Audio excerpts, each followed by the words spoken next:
Hello tout le monde, c'est Mathieu en live et en stéréo. On se retrouve pour un podcast spécial journal. Et oui, comment tenir un journal? Pourquoi tenir un journal? Je trouve que c'est quelque chose que, pour ceux qui me suivent sur ma chaîne, vous le savez, c'est un truc que moi je fais au quotidien, que je tiens énormément et que j'adore faire. Et donc du coup, je me suis dit, tiens, pourquoi pas faire une sorte de podcast vidéo pour justement parler de ça, pour ceux qui veulent se lancer aussi dans tout ce qui est journal, journal intime, art journal, creative journal, junk journal. Voilà, donc il y a tellement de journaux qui existent et du coup on va essayer un petit peu d'en parler aujourd'hui et j'espère que ce podcast et en mode vidéo vous plaira. À chaque fois c'est un peu difficile parce que c'est pas vraiment un podcast mais en même temps c'est un podcast, en même temps c'est une vidéo, c'est pas une... Voilà, c'est un peu en mélange un peu entre les deux, podcast vidéo, voilà. Et que vous allez passer un petit moment sympa. Donc, n'oubliez pas bien sûr d'aimer les vidéos, commenter, vous abonner à la chaîne. Donc ça, c'est cool et c'est le meilleur soutien que vous puissiez me faire. Journal, oui, en effet, ça va faire maintenant quelques années que je tiens un journal. J'avais déjà tenu, moi, déjà quand j'étais jeune, un journal. Quand on est ado, vous savez, on tient toujours un journal. La plupart, parce que peut-être pas tout le monde, mais en tout cas, moi je sais que quand j'étais ado, je tenais un journal intime. Et ça, c'était vraiment un truc que j'aimais bien faire. Et je racontais vraiment des trucs bêtes dedans. Hein. Ça peut être, par exemple, j'étais amoureux d'un gars, j'étais plus copain avec une fille ou quoi que ce soit, ou aujourd'hui, il y avait un prof qui m'énervait ou quoi que ce soit. Mais en tout cas, le fait d'écrire et d'extérioriser ce que je ressentais me faisait énormément de bien. Et je pense que après, quand on devient adulte, quand on grandit, on se dit que on n'a pas forcément besoin. Et en fait, si. Si on a eu besoin pendant l'adolescence, c'est que je pense que aussi en tant qu'adulte, on a aussi besoin de ce moment-là. Ce moment-là, il est en fait super important pour soi, avant toute chose. C'est-à-dire que pour moi, c'est un moment où je suis déconnecté de tout. Je suis comme dans une bulle, comme dans une parenthèse de ma vie, de ma journée, et ça me fait un bien fou. Ça me procure un moment avec moi-même. Et je trouve ça important, surtout que dans notre vie actuelle, surtout quand on est adulte, quand on est dans le monde du travail, on n'a pas forcément ce temps-là. On peut le prendre soit le matin, soit le soir, soit dans la journée. Quand c'est le week-end, il y a pas de moment fixe, on va dire, pour le faire. Moi, j'aime bien le faire en fin de journée. Pourquoi? Tout simplement parce que, en fin de journée, on a toute la journée qui est passée. Donc, il s'est passé quand même pas mal de petites choses dans cette journée-là, positives ou négatives. Et du coup, de faire le bilan de cette journée, sur papier, c'est super bien. Vous avez bien sûr plusieurs supports. Vous avez bien sûr le journal type, voilà, avec un carnet tout simple, ou bien sinon vous avez une tablette, un ordinateur ou quoi que ce soit. Moi, voilà, je vous conseille quand même plutôt le format carnet papier, parce que dessus, on retrouve ce côté où on revient comme si on était enfant avec votre stylo, vous savez, et vous écrivez. Vous pouvez même dessiner aussi dessus. Vous avez pas mal de... D'ailleurs, n'hésitez pas à jeter, regarder un petit peu ce que moi j'ai fait sur ma chaîne au niveau de Art Journal, tout ça et tout. Mais voilà, il y a tellement de possibilités là-dedans. Et ne vous enfermez pas dans une case parce que quand vous tapez journal, vous avez souvent plusieurs types de journal. Vous avez l'art journal, le creative journal, le junk journal, vous avez le journal intime. Si vous avez envie de partir sur un journal voilà, propre à vous, c'est ce qu'il y a de mieux en fait. Et si dans ce journal-là, vous mélangez en même temps du journal intime avec de l'art journal, tant mieux. Si vous mélangez du journal intime avec du bullet journal, tant mieux. Vous voyez, il faut faire en fait par rapport à ce que vous avez besoin. Moi, par exemple, je sais que le bullet journal, pendant un temps, je trouvais ça top parce que je regardais les vidéos de bullet journal, j'adorais ça. Je passais du temps dessus et tout à regarder sur YouTube et je trouvais ça magnifique tout ça. Seulement, il faut savoir une chose, c'est que quand on se lance dans le bullet journal, ça prend énormément de temps parce que entre tous les mood trackers qui existent, c'est-à-dire les mood trackers en fait, trucs pour s'organiser, que ce soit pour les repas, que ce soit pour le sport, que ce soit pour le sommeil, pour tout ça et tout. Et ça, il faut que tu le tiennes, on va dire, pendant tout ton mois.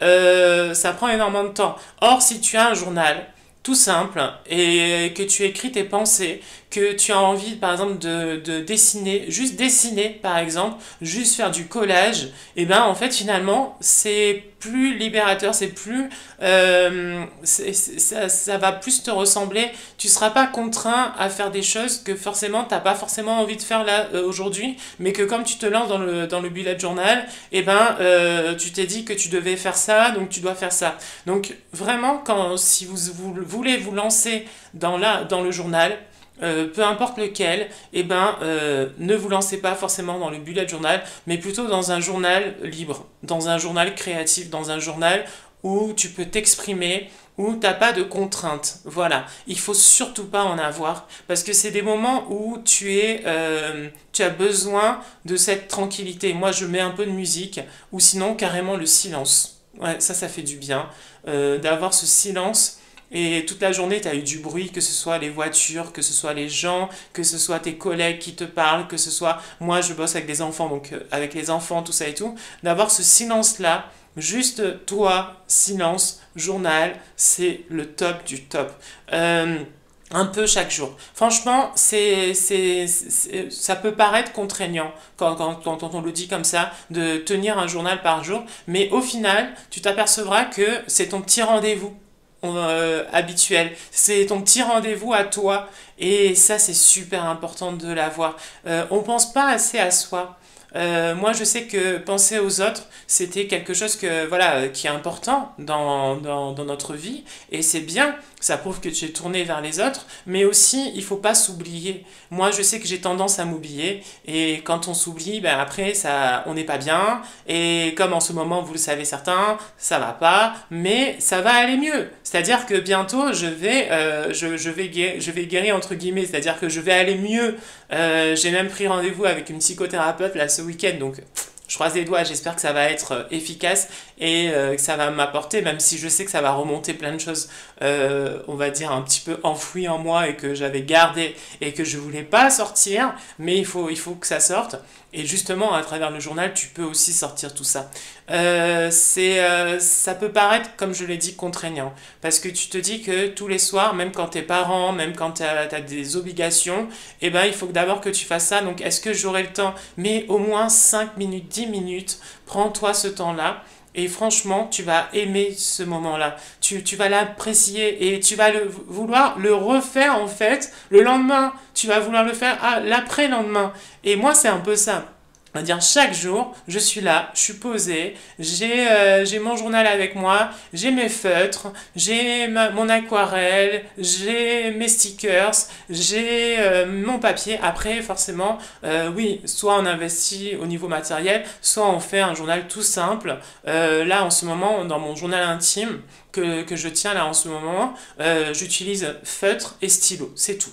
C'est tout, c'est tout, c'est tout. Mais bien sûr que quand je me lance par exemple dans quelque chose de plus créatif, plus voilà, j'utilise du papier différent, je prends des choses des magazines, je prends des stickers, des choses comme ça. Mais on va dire que à chaque moment, je prends du plaisir.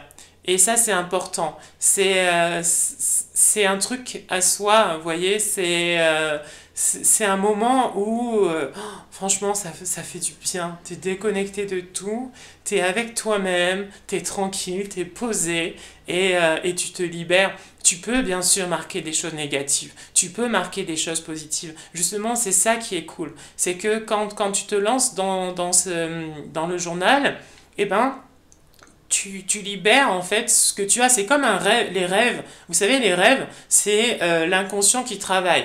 Tout ce que tu as eu dans la journée, en fait, toutes les angoisses ou tous les moments qui se sont passés, eh ben, ça se libère à travers les rêves. Et il y a des choses qui sortent à travers les rêves. Et ben là, c'est un petit peu pareil. C'est comme si, en fait, sur papier, eh ben, tu te mets ces moments-là de... c'est pas beau de ce mot-là, cracher, mais c'est un peu ça. C'est un peu, tu lances, tu poses, voilà, tu sors tout ce qu'il y a en fait au fond là et qui a besoin de sortir. Et du coup, c'est super sympa de faire des journaux, de tenir un journal. Et tu peux l'emmener de partout, tu peux le mettre dans ton sac. En niveau de la taille, franchement, ne prends pas un super grand journal parce que justement, c'est un peu galère à trimballer. Mais par contre, tu prends un petit journal, voilà, format A5, même plus petit même, voilà, et tu le mets dans ton sac, tu prends juste un petit stylo avec toi, et puis ça suffit largement. Mais c'est quelque chose que vraiment je recommande à tous ceux qui se disent j'ai pas de moment où je peux extérioriser des choses, où je peux m'exprimer. Exprimez-vous à travers le journal. Et moi j'en ai énormément et il y en a certains que j'arrive à tout finir, il y en a d'autres certains que je ne finis pas parce que justement ça représente une période d'une vie et comme la période d'après change, et ben du coup bah, j'ai besoin d'un nouveau journal. Là, par exemple, vous voyez, j'attends un nouveau qui va arriver, sur Amazon, d'ailleurs, vous en avez plusieurs qui existent. Moi, j'en trouve facilement et ils sont vraiment pas chers souvent, souvent avec des petits pointillés, parce que comme ça, au moins, tu peux écrire droit, entre guillemets, et en plus de ça, ça structure ta page, donc ça, c'est cool. Et donc voilà, donc après tu l'emmènes où tu veux, tu l'emmènes en vacances, tu l'emmènes dans un parc, tu te poses et tout, tu écris et ça fait du bien. Donc grand conseil du jour, voilà, pour ceux qui ont besoin d'avoir des moments à soi, des moments où tu libères un petit peu ce que tu as au fond de toi, tenir un journal, c'est le top, vraiment. Et je vous le recommande à 2000%, vraiment. Lancez-vous, lancez-vous, n'ayez pas peur. Et aucune pression par rapport à ce qui existe déjà, parce que souvent on a tendance un petit peu à regarder un petit peu sur YouTube ce qui existe. Et quand on voit un petit peu les créateurs là, de certains qui sont super forts et qui se disent mon Dieu mais ils font des trucs magnifiques, mais moi j'arrive pas à faire ça. Mais c'est pas grave, c'est pas grave. Le plus important c'est que ben, tu t'exprimes de ta façon à toi. Et même ton journal par exemple au début va être comme ça, et puis au fur et à mesure du temps, il va changer. Et ça aussi, c'est possible. Par exemple, moi, je sais que au début, je mettais jamais d'aquarelle parce que le support de l'aquarelle, je le maîtrisais pas, par exemple. Vous voyez et juste, bah, j'écrivais. Après, j'ai commencé à mettre des feutres.